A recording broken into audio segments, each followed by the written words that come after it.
A Christmas season secret, the maid's silent love for a blind billionaire, and the miracle that followed. Hello everyone.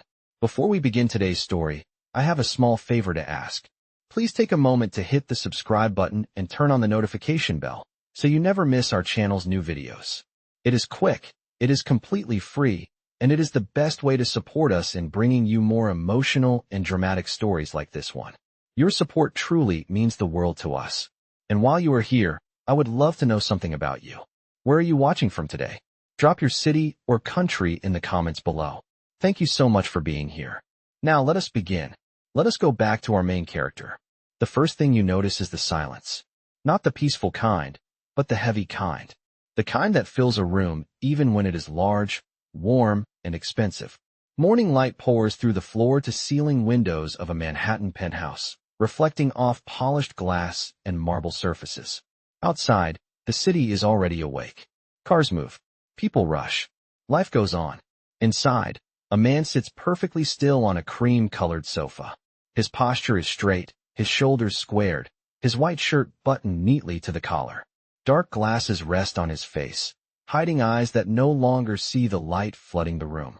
He is a billionaire, one of the most powerful men in the city, yet at this moment, he looks like someone waiting for instructions in a world he can no longer read. His name is Alexander Reed. Once, Alexander Reed was known for seeing everything. Opportunities, numbers, people's intentions. He built an empire before the age of 40, guided by instinct and sharp vision. Then came the accident. Metal, glass, darkness. Doctors used careful words, but the meaning was simple. His sight was gone, and with it, the version of himself he trusted most. Now Christmas is only 3 days away. Alexander does not know that, not really. He knows it is December because someone told him. He knows the temperature dropped because the air feels different against his skin when the balcony doors open. He knows the city is decorated because he can smell pine and cinnamon drifting faintly from somewhere outside. But he does not see the lights. He does not see the tree. He does not see her. Soft footsteps move across the floor. Quiet. Respectful. A presence that never announces itself too loudly. She stops in front of him, close enough that he can sense her, the subtle shift in air, the warmth of another human being standing nearby. She reaches out and gently straightens his collar. Her fingers hesitate for half a second, then continue, careful not to startle him. This is a routine now. Every morning. Button, collar, watch. Small details that keep his world from unraveling. She is the maid. At least, that is what her contract says. Her name is Clara. Clara learned very quickly that this house runs on rules. Quiet rules. Unspoken ones. Do not ask personal questions. Do not move furniture without permission. Do not mention the past. And above all, do not treat Alexander Reed like a broken man. So she does not. She speaks when spoken to. She describes things when he asks. She never pities him. Never rushes him. Never pretends the darkness does not exist. Instead, she stands beside him in it. Your shirt is straight now, she says softly. And your watch is on your left wrist, just like yesterday. Alexander nods. Thank you. His voice is calm, controlled, but underneath it is something brittle, like glass held together by habit alone. Clara steps back, even though he cannot see her. She always does. It is her way of giving him space, of reminding herself of the line she must never cross. Because what Alexander Reed does not know is this. Every morning, when she stands in front of him, Clara sees more than a billionaire. She sees a man holding himself together by routine and pride.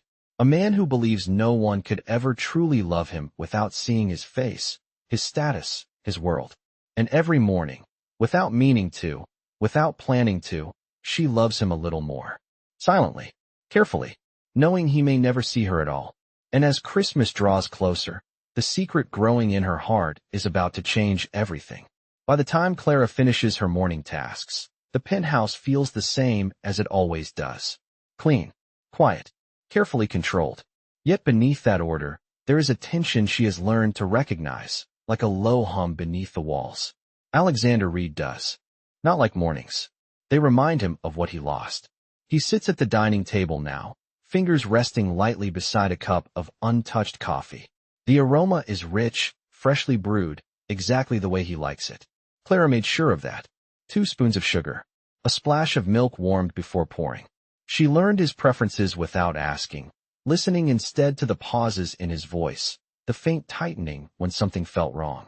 Still, he does not drink it. Is it still hot? He asks. Yes, Clara replies. I just poured it. There is a brief silence. Then a soft exhale from him, almost a sigh. Leave it, he says. I will get to it later. She knows what that means. He probably will not. Alexander Reed once ran meetings before sunrise, reviewed financial reports while walking, made decisions that moved millions of dollars before breakfast. Now he measures time by sounds. The hum of the elevator, the click of the heating system, the rhythm of footsteps that tell him where people are without needing to see them. And people, most of the time, make him uncomfortable. After the accident, friends came in waves. Then family. Then advisors. Everyone spoke to him differently, softer, slower, as if blindness had made him fragile. Eventually, most of them stopped coming altogether. Clara stayed. Not because she was brave. Not because she believed she could change him. But because she needed the job. The pay helped keep her mother's medication covered back home in Ohio. It kept the lights on. It gave her something solid to hold on to in a life that had never felt very secure. She never expected to care. You have an appointment this afternoon, she says gently. At 3. Alexander stiffens, almost imperceptibly. With whom? A specialist, she answers, choosing her words carefully. They want to check your progress. He laughs quietly, humorless. Progress. Clara lowers her gaze, even though he cannot see it. I can cancel it if you want. No, he says after a moment. Do not cancel it. Just tell them I will be late. He always says that. When she turns to leave, his voice stops her. Clara. Yes. You decorated the tree, did you not? Her heart skips. I did. Yesterday evening. I thought so, he says. The room smells different. She smiles to herself, a small private thing. There are white lights on it. And silver ornaments. Nothing too bright. Thank you, he says. Then, quieter, for describing it. This is how it happens. Not all at once. Not dramatically. But slowly, in moments like this. Later that afternoon, Clara stands in the hallway outside his study, holding a folded scarf she forgot to give him earlier. She hears voices inside. Alexander's, calm and distant. Another man's, professional, confident. The surgery is still an option, the man is saying. It is not guaranteed, but there is a chance. Even partial recovery would improve your independence. Clara's breath catches. Alexander does not respond right away. I have already lost enough, he says finally. I am not interested in false hope. The man hesitates. You do not have to decide today. I already have, Alexander replies. Clara steps back quietly, her chest tight. She presses the scarf against herself, suddenly unsure whether she should ever have listened. That evening, snow begins to fall outside, soft and steady. Christmas music drifts faintly from somewhere below, rising up through the city like a memory. Clara brings Alexander dinner. He barely touches it. You should eat, she says, unable to hide the concern in her voice. He tilts his head slightly, as if hearing something new. You sound worried. I am not, she lies. There is a pause. Then he smiles, small and tired. You are not very good at lying. She swallows. I just think. Christmas can be lonely. His expression stills. Yes, he says. It can. For a moment, neither of them speaks. The space between them feels charged, fragile. If Alexander could see her now, he might notice the way she is holding her hands together, as if afraid they might reach for him on their own. He might see the question in her eyes, the hope she is trying not to have. But he cannot see. And that is what makes loving him both safer and more dangerous than anything Clara has ever known. Over the next few days, something subtle begins to change. Not in Alexander Reed's world, which remains carefully ordered and dim, but in the rhythm between him and Clara. It starts with mornings. Alexander no longer waits silently at the dining table. Now, when Clara enters the room, he turns his head slightly in her direction, as if orienting himself by her presence alone. You were earlier today, he says one morning. She pauses. Am I? Yes, he replies. By about 3 minutes. She cannot help but smile. I did not realize you were keeping track. I have very little else to track, he says, not unkindly. She pours his coffee, sets the cup precisely where his hand expects it to be. When his fingers brush the edge of the porcelain, He nods, satisfied. Routine becomes their shared language. Every morning, she describes the weather. Snow falling heavier. Skies clear and sharp. The city wrapped in gray clouds. She does not exaggerate, does not romanticize. She simply tells the truth. And Alexander listens. He does not interrupt. He does not correct her. He lets the images form in his mind, imperfect but comforting. It is the closest he has come to feeling connected to the world outside his walls since the accident. In the afternoons, she reads to him. At first, it is news articles, business updates his advisors insist he stay informed about. Then, one evening, when the snow is falling hard and traffic sounds muffled below, she reads something else. A short Christmas story she found tucked into a book left behind by a previous guest. Her voice softens as she reads. Slower. Warmer. Alexander does not say anything until she finishes. You do not have to do that, he says. I know, she answers. But I wanted to. He nods, staring into the darkness behind his glasses. It reminded me of when my mother used to read to me. Before she passed, Clara had not known that. She files the detail away carefully, as if it were something fragile. That night, the power goes out. It is sudden. The lights flicker once, then disappear entirely. The city outside goes quiet in a different way, stripped of its glow. Alexander freezes. His breath catches, sharp and involuntary. His hand grips the edge of the sofa, knuckles tightening. I cannot see, he says, the words tumbling out before he can stop them. I cannot tell where I am. Clara is already moving. She does not think. She does not ask permission. She crosses the room quickly and gently places her hand over his. I am here, she says. Her voice is steady, grounding. You are on the sofa. I am standing in front of you. Nothing has changed. He swallows. His fingers curl around hers, holding on. With more strength than she expected. They stay like that until the lights return. When they do, he lets go immediately, as if embarrassed by the instinct. He clears his throat. Thank you, he says. You did not have to. Clara steps back, heart racing. I know, but she wishes she had not. From that night on, Alexander begins to rely on her in small ways. He asks her to walk with him from room to room instead of using his cane. He asks her to describe the tree again, this time in more detail. The shape of the branches. The way the ornaments catch the light. One evening, as she adjusts the placement of a small silver bell on the tree, he speaks. Do you ever think people love us for who we are, he asks quietly, or only for what we represent? Clara turns toward him, startled by the vulnerability in his voice. I think, she says slowly, most people want to be seen, even when they are afraid of what someone might see. He considers that. And what about you? Her chest tightens. What about me? Do you want to be seen? She looks at him then, really looks, at the man who cannot see her worn shoes, her plain sweater, the faint shadows under her eyes from long days and longer nights. The man who knows nothing about her past mistakes or her quiet dreams. Yes, she says softly. I do. He nods, as if accepting an answer he cannot fully understand. Later that night, alone in her small room at the edge of the penthouse, Clara presses her palm against her chest and tries to slow her breathing. She knows what is happening. She is falling in love with a man who cannot see her face. A man who might one day see again and realize she was never what he wanted. A man whose world, if it ever fills with light, may not have space for her. And yet, when she imagines leaving, her heart aches in a way she cannot ignore. Outside, snow continues to fall, quiet and relentless. Christmas is getting closer. And with it, the fragile bond they have built is approaching a moment that will change them both forever. By the week before Christmas, the penthouse no longer feels like a place frozen in time. It still moves slowly, carefully.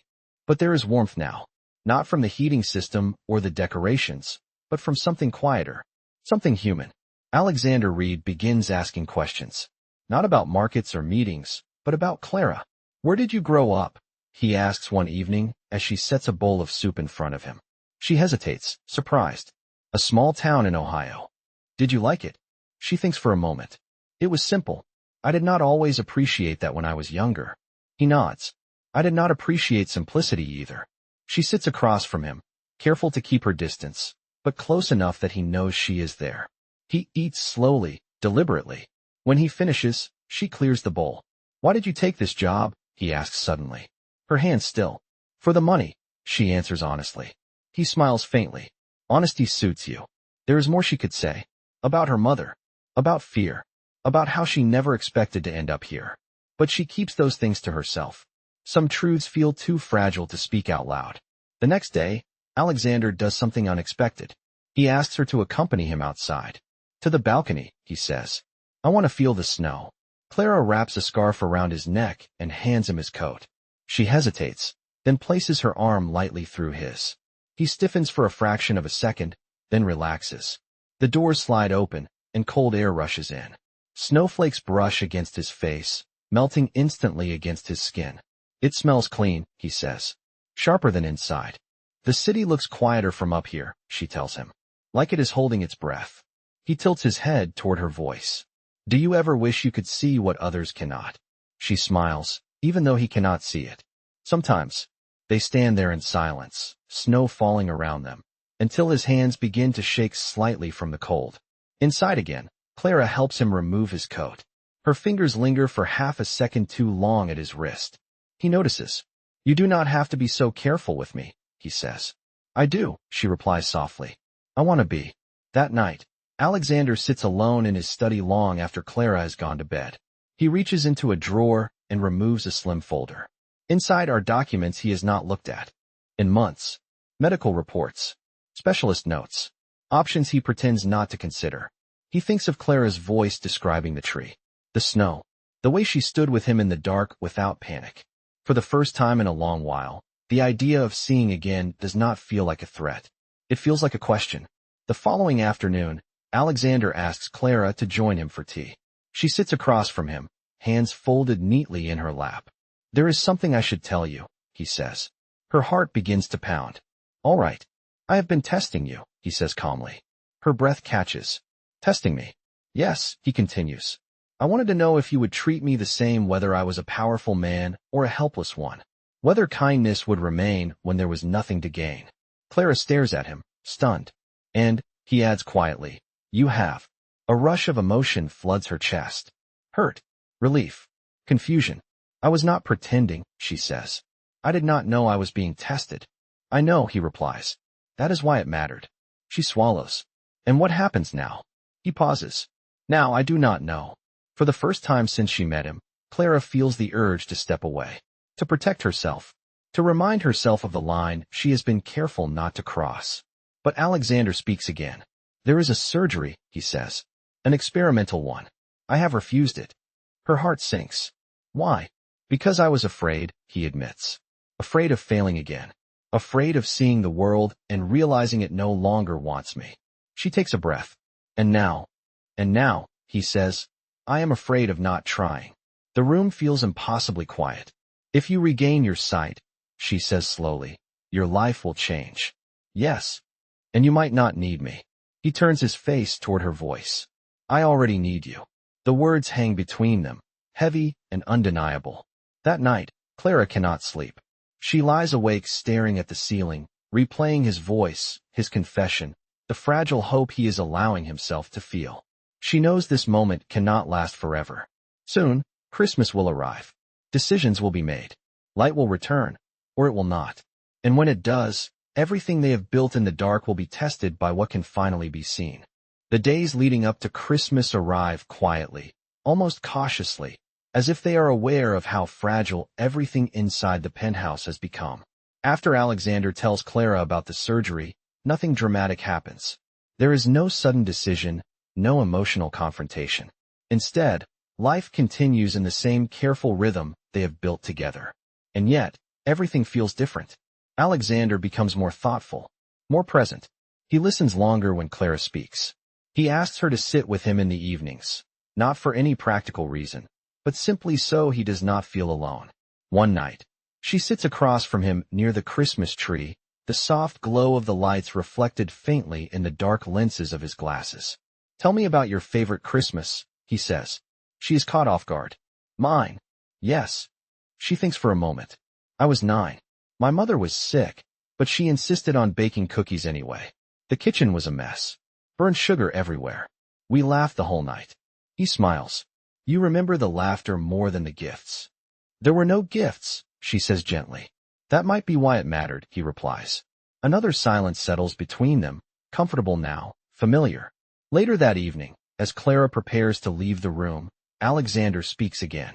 If I do this, he says, if I try the surgery, will you stay? Her heart tightens. Stay here. Stay with me, he says, his voice steady but vulnerable. During the recovery. During the waiting. She swallows. I am your employee. He nods. I know. That is why I am asking, not assuming. She takes a breath. Yes, she says quietly. I will stay. The decision is made the next morning. Alexander schedules the surgery for December 23rd.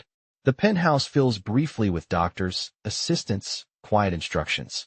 Clara remains in the background, present but unobtrusive, just as she has always been. On the day of the surgery, she helps him dress. Her hands tremble slightly as she buttons his coat. You do not have to be afraid, she tells him, more for herself than for him. I am, he admits, but not in the way I expected. At the hospital, she waits. Hours pass slowly. The hum of machines. The muted voices of staff. The scent of antiseptic that makes her head ache. She folds her hands together and thinks about everything she has not said. Everything she has kept locked away because loving him felt safer when he could not see her. Finally, a doctor approaches. The procedure went as expected, he says. It will take time to know how much vision will return. There is no guarantee. Clara nods, her throat tight. Thank you. When Alexander wakes, the world is still mostly dark. But it is different now. Light exists again, faint and blurred, like shapes behind frosted glass. He turns his head slowly, confused, disoriented. Clara, he calls softly. She is there instantly. I am here. I see something, he says. Not clearly, but something. Tears fill her eyes. That is enough for now. Over the next 2 days, recovery is slow. Alexander is exhausted, frustrated by how little he can make out. Shadows, movement, brightness without detail. But he is calmer than Clara expected. On Christmas Eve, she brings him back to the penthouse. The tree is lit. The silver bell hangs from one branch, catching the light. Do you see it? She asks. He squints. I see a glow. She laughs softly through tears. That is the tree.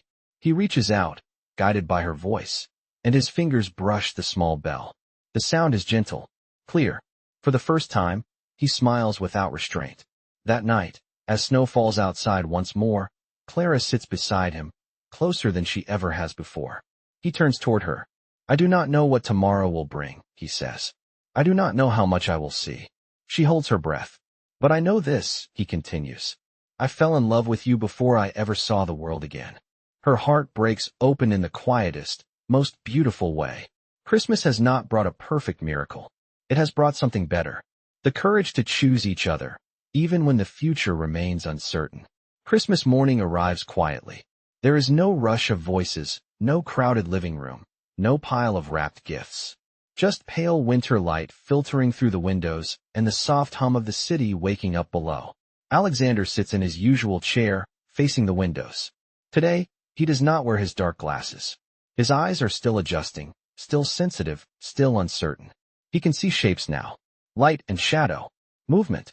The world feels closer, but also overwhelming, like a language he once knew and is now trying to remember. Clara moves through the room slowly, mindful of every sound she makes. She pours coffee, the same way she always has. She straightens the edge of the rug.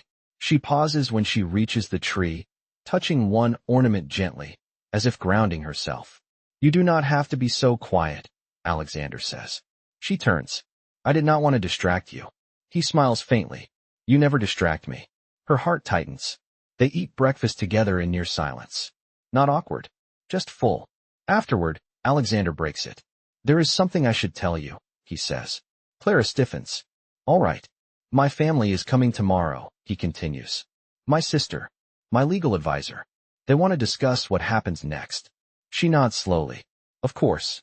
They will not understand us, he adds. Not at first. Her fingers curl together. I understand. He hesitates, then says, I do not want you to feel trapped. She looks at him, really looks at him now. His face is still slightly out of focus to him, but to her, he has never been clearer. I am not trapped, she says softly. I choose to be here. Later that afternoon, Clara receives a phone call. It is from home. Her mother's voice is weak but cheerful. The medication is expensive. The winter has been hard. Clara listens, heart heavy, doing mental calculations she has done 1,000 times before. When she hangs up, Alexander knows something has changed. "You are quieter," he says. She tries to smile. "Just tired." He reaches out, careful, and places his hand over hers. "I cannot see everything yet," he says. "But I can feel when you are pulling away." Tears sting her eyes. "I might need to leave," she admits finally. "Not forever, just for a little while." The words feel like a betrayal, even as she speaks them. Alexander's hand tightens slightly. "I understand," he says, though his voice betrays the effort it takes. "You have responsibilities." She nods, unable to speak. That evening, as snow begins to fall again, Clara packs a small bag. Just in case. She moves quietly, afraid that if she hesitates, she will not be able to leave at all. Alexander stands in the doorway of his study, watching her shape move across the room, blurred but unmistakably her. "I never thanked you properly," he says. "For what?" "For staying," he answers. "For loving me when it was easy not to." Her breath catches. "I loved you because it was easy," she says. "Not because it was hard." They stand there for a long moment, the space between them filled with everything they are afraid to say. Finally, Alexander reaches into his pocket and pulls out something small. The silver bell. He places it gently in her hand. "So you remember this place," he says. "And so I remember what matters." Clara closes her fingers around it, tears slipping down her cheeks. Outside, church bells begin to ring in the distance, marking Christmas evening. Neither of them knows what tomorrow will bring. But both of them know this. Healing does not end with miracles.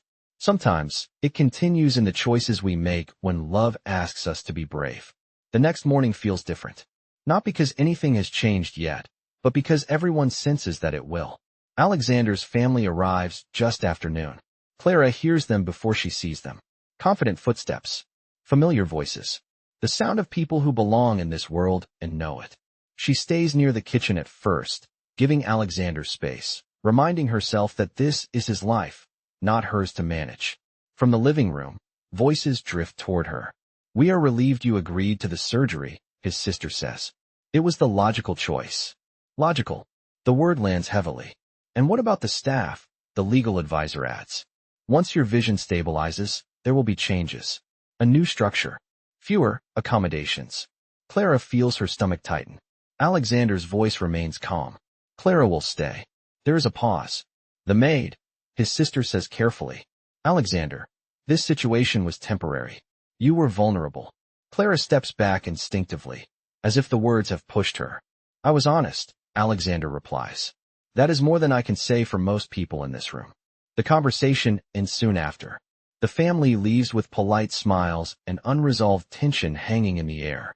Clara waits until the apartment is quiet again before stepping into the living room.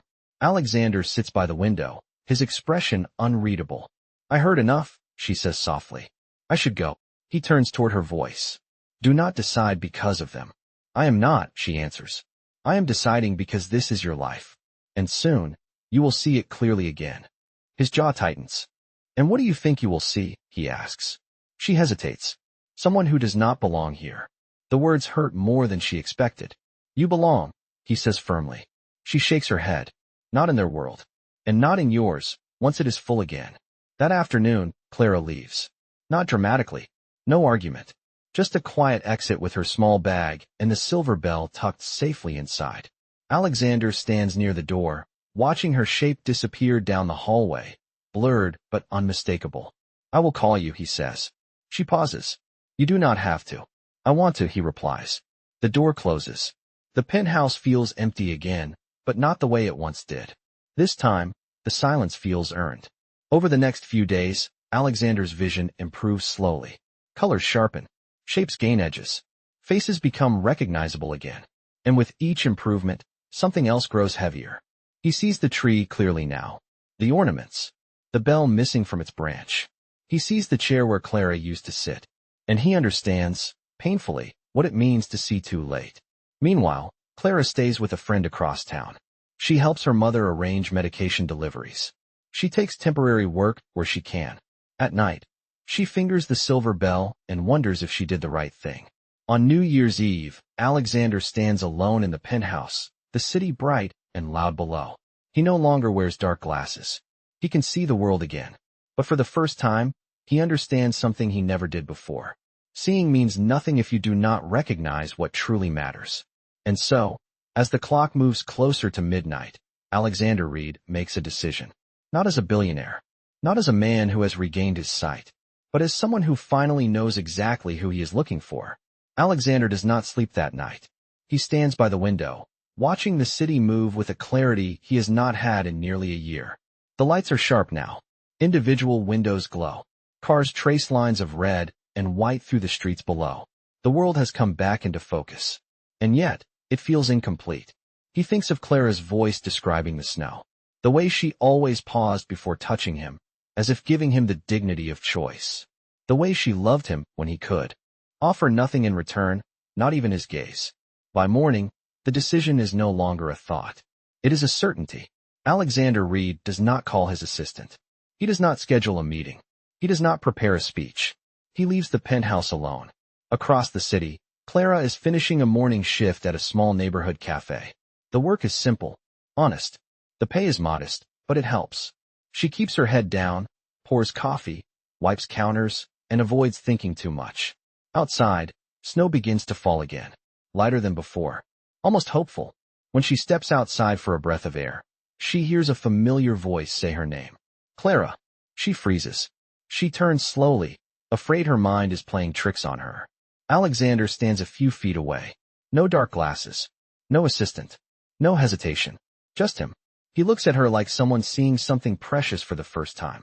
Not the confident gaze of a billionaire, but the steady focus of a man who finally understands what he almost lost. You can see, she whispers. Yes, he says. But that is not why I am here. Her chest tightens. You should not be standing out in the cold. He smiles gently. You used to say that to me. They stand there as snow settles on their coats, the city moving around them, unaware of how fragile this moment is. I was wrong, he says. About what? About thinking my life would be complete again once I could see, he answers. I was wrong about thinking love depends on sight. Tears well in her eyes. Alexander. I am not here to ask you to come back because I need help, he continues. I am here because I choose you. With my eyes open. With nothing hidden. She searches his face, looking for certainty. And your family? She asks quietly. Your world. They will adjust, he says. Or they will not. But I will not build a future without the person who taught me how to live in the dark. Her breath shakes. I was afraid, she admits. Afraid that once you could see, you would realize I was never enough. He steps closer, careful, giving her time. I realized something else instead, he says. That I never truly saw until you. He reaches into his pocket and pulls out something small. A matching silver bell. I kept one, he says. I wanted us to hear the same sound. She laughs softly through tears. Inside the cafe, someone clears their throat, awkwardly pretending not to watch. Alexander takes a breath. I do not know what the future looks like, he says. But I know who I want to see it with. Clara closes the distance between them. She does not rush. She does not hesitate. She places her hand in his. And in that quiet moment, with snow falling and bells ringing faintly in the distance, the miracle becomes clear. It was never about sight returning. It was about being brave enough to choose love, even when everything else finally comes into focus. They do not rush back to the penthouse. Instead, Alexander and Clara walk slowly through the neighborhood, side by side, letting the cold air settle around them. Snow crunches beneath their shoes. Store windows glow with leftover holiday lights, soft and imperfect, much like the life they are choosing now. For the first time, Alexander does not feel the need to control the pace. He watches the way Clara walks, the way she tucks her scarf tighter when the wind picks up, the way she glances at him, as if still making sure he is real, standing there, seeing her. I used to think, he says quietly, that vision was everything. That losing it meant losing myself. She looks at him. And now I know I only lost what distracted me, he answers. I gained something more honest. They stop beneath a street lamp. Snowflakes drift through the light, slow and steady. Clara takes a breath. If we do this, she says, it cannot be about rescues. Or gratitude. Or debt. He nods immediately. It will be about choice. Every day, that night, they returned to the penthouse together, not as employer and maid, not as billionaire and caretaker, but as two people stepping into a future that finally feels shared. Alexander pauses when he enters the living room. He looks at the tree again, fully this time. The lights, the ornaments, the empty branch where the bell once hung. Clara notices. Without a word, she reaches into her coat pocket and pulls out the silver bell. She hands it to him. "I kept it," she says, "in case you ever needed to remember." He takes it gently, his fingers brushing hers. "I never forgot," he replies. They hang the bell back on the tree together. When it rings, the sound is soft, clear, and familiar. The same sound that carried them through darkness, fear, and uncertainty. Weeks pass. Alexander's life changes, but not in the way people expect. He returns to work slowly, carefully, on his own terms. He does not hide Clara, and he does not explain her. He simply introduces her as the woman he loves. Some people understand. Some do not. It no longer matters. Clara helps her mother move closer to the city. She takes classes in the evenings. She begins to imagine a future that feels possible, not because someone saved her, but because she was finally seen. On a quiet evening in early spring, Alexander and Clara stand on the balcony together. The city below is alive, loud, imperfect. "I can see everything now," Alexander says. She smiles. And the most important thing," he continues, "I recognized even before my sight returned." She turns to him. "What?" "You," he says simply. He takes her hands, steady and certain. "I do not promise perfection," he says. "I promise presence. I promise honesty.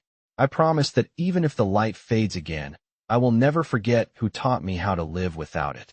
Tears slip down her cheeks, unashamed. "I choose you," she says. They do not need an audience, or a grand gesture, or applause. Just the quiet certainty of two lives aligned. Some miracles restore sight. Others restore meaning.